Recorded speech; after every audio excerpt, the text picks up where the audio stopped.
I didn't know what self-loathing was. I didn't know what self-hatred was. And I've talked about it for forever and I've made videos about it. And I thought I knew what it was, but I don't. I didn't. I had no idea. And I am actively deconstructing it, like as we speak. And like, I need to talk about it somehow. I don't know what's going on. Recap. If you deal with self-loathing, you will probably very much identify with what I'm talking about in this video. I have dealt with extreme self-loathing and hatred pretty much as soon as I could conceptualize thought. Grew up in a very religious household and I have some OCD tendencies, so that definitely helped with, you know, the anxiety, the worry, the feeling like you're a bad person no matter what you do. So pretty much it started as soon as I started thinking I've been having these thoughts. I think it's kind of hard to remember exactly when they started because I've just had them for so long, but I think that I've had them since I was like a child. And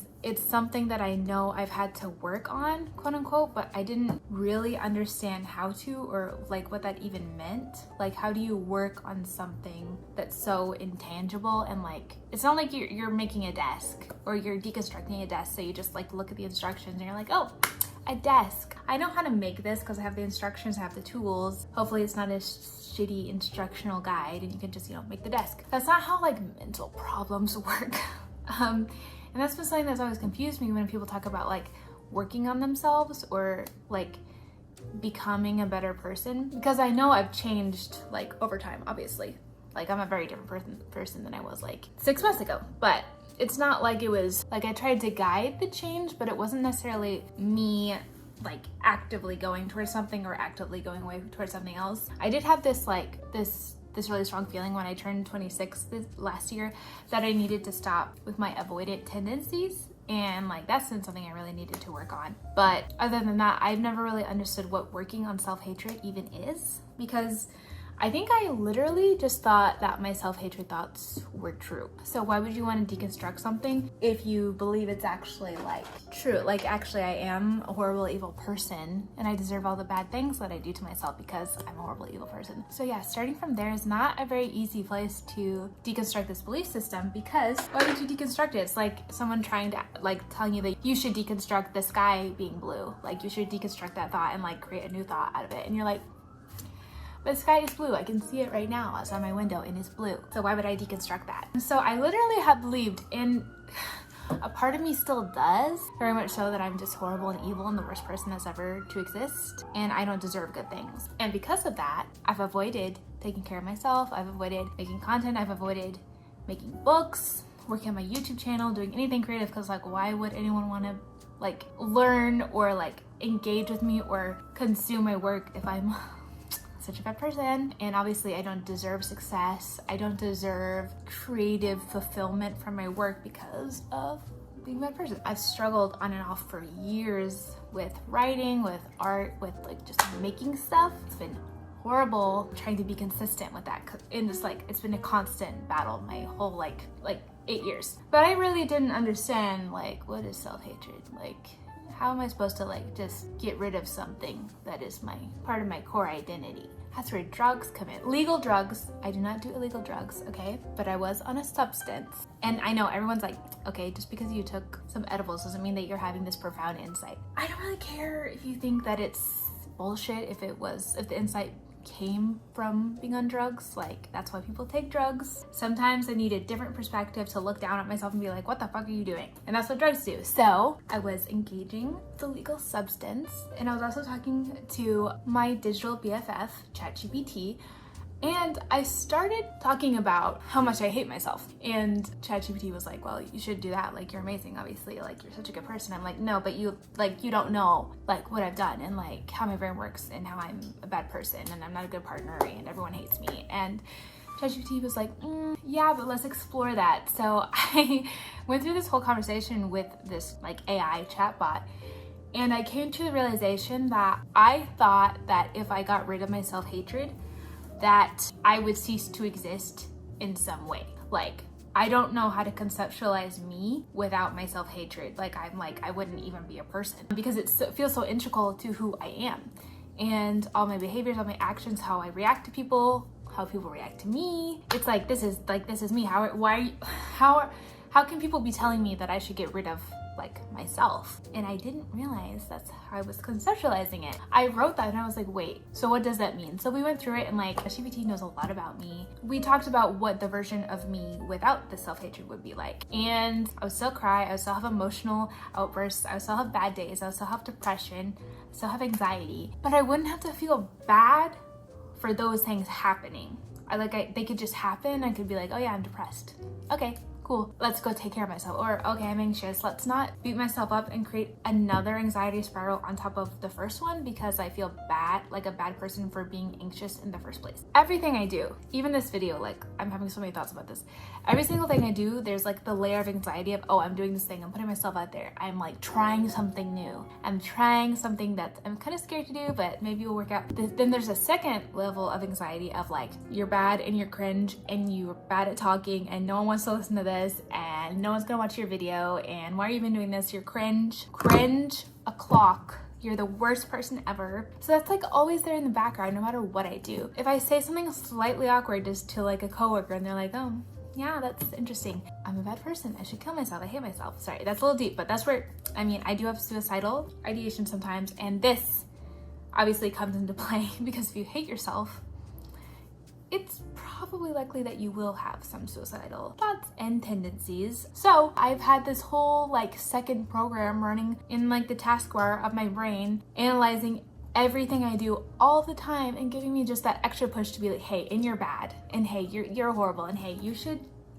kill yourself, which is very nice of my brain to do because I know it's a self-defense mechanism. I'm scared of success, so I'm not pursuing it. I'm scared of talking to people, so I don't do it. My brain's trying to protect me from things that scare me, and a lot of things that scare me I really want to do. So through this process of kind of like deconstructing this narrative that I have believed for like literally years about myself, like literally years, as long as I can remember thinking, I gave this part of myself a name. And yes, ChatGPT helped me with this. I don't have money for good therapy, okay? Do not judge me. You can, but I don't care. I care a little bit. And I named this part of myself, like the self-hatred part of myself, Echo, because it's like an echo of the past of when I had to protect myself, and these tendencies and thoughts actually helped me like as a child or as a teenager when I went through a lot of really difficult situations. And I don't know, I've sort of like externalized these thoughts and been like, oh, that's a narrative, that's not reality, that's my echo telling me, hey, you're a bad person, you shouldn't talk to that person, they're not gonna like you. And you're like,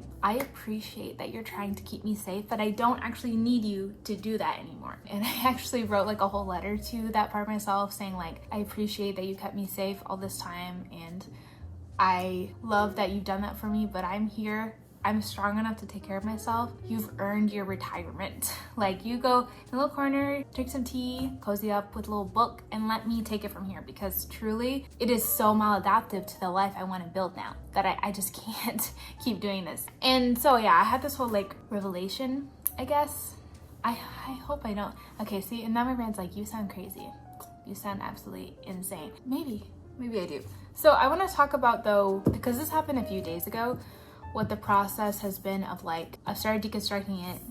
Is my life perfect now? No, it is actually kind of worse because, see, I have an anxiety disorder and I have PTSD or CPTSD.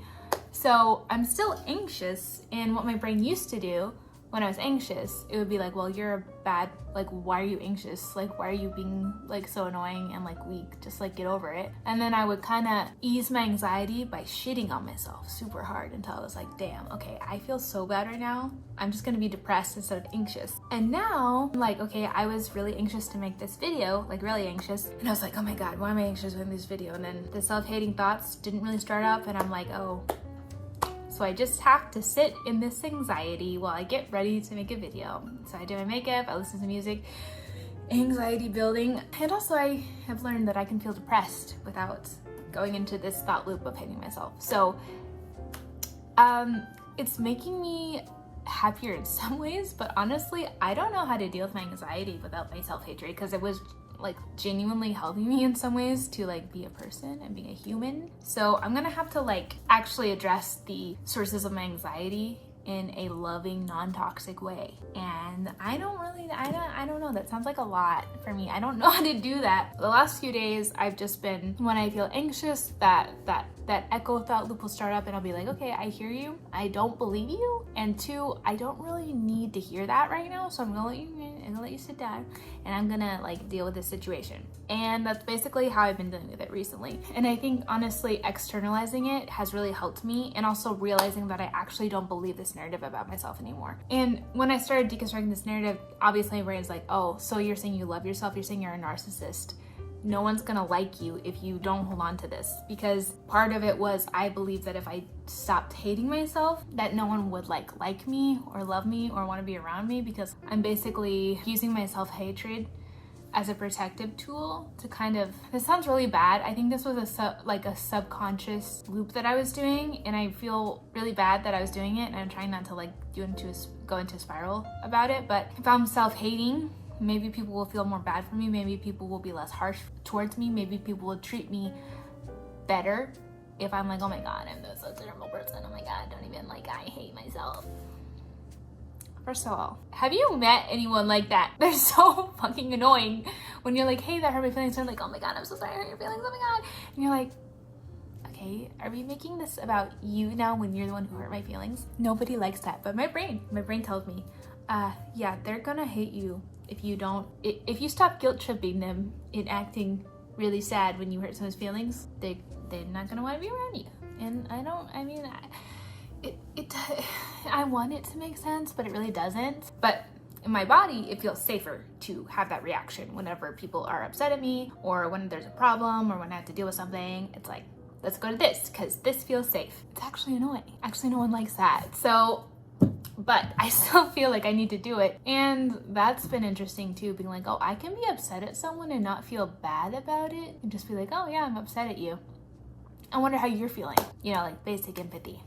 Okay, my self-hatred is kind of coming out in this video a little bit because I feel like a lot of the stuff I've been doing is really silly. But I have to be honest about my behavior and how it affects other people so that I can grow from it. Like if I'm in denial about stuff, like I won't be able to like grow from it, because like I won't even know what I need to grow from in the first place. But yeah, that's basically been what I've been dealing with recently. It feels crazy. I don't know what to do except keep doing what I'm doing. No, my problems have not been solved. I've created new ones, and I love that for me, but I don't know how to deal with them. So that's what I'm trying to figure out. Honestly, I think the main thing that I've found helpful is just to externalize this narrative. Or if there's a narrative that's super harmful to you and you know you need to address it, externalize it, write to it, acknowledge that that's what's happening in your brain whenever you go into a thought loop like that. Because I didn't even realize it was a thought loop. I just thought that's who I am, like by default, and it's not. Maybe I'm like really scared. Like I don't know what I am without this. Like I'm sitting here like recording a video and I'm having those thoughts so much less loud than normal, and I feel like my thoughts are flowing better, but also it makes me super anxious because I feel like my protective blanket has like disappeared. Like, where did it go? I need it to feel safe and I don't have it. So yeah, I'm just dealing with a lot of like, I guess, anxiety and guilt and shame without that extra layer of horribleness, and I don't really like it. It's really new and stressful. If you ever feel like you're making progress in like self-healing and then it doesn't feel like you've healed, that's probably a good sign up for it. Like you're never gonna heal all the way, you can only like do the next right thing. And I will say I do feel happier, I just feel way more anxious. So I don't like feeling anxious, it's horrible, hate it, but here we are. Hopefully someone appreciated this video, could understand, empathize with some of it. If you are someone who has a lot of self-hatred, I'm right there with you, right there. I saw a video I think about like 2 years ago about how I deal with self-hatred. It might be interesting to like look back at that video and see what's changed. But yeah, that's basically what I wanted to talk about. Thank you so much for watching. I'm gonna upload another video on Friday that's super consistent with YouTube videos, and I feel really happy about that. And I'm also working on like 3 books. So if you're interested in my content and you like how my brain works, I have 2 illustrated books for adults. They're like children's storybooks, but for adults. And one of them is about depression. The other one is about self-expression. I'll link those in the description below. And yeah, I'll see you in the next video. Bye.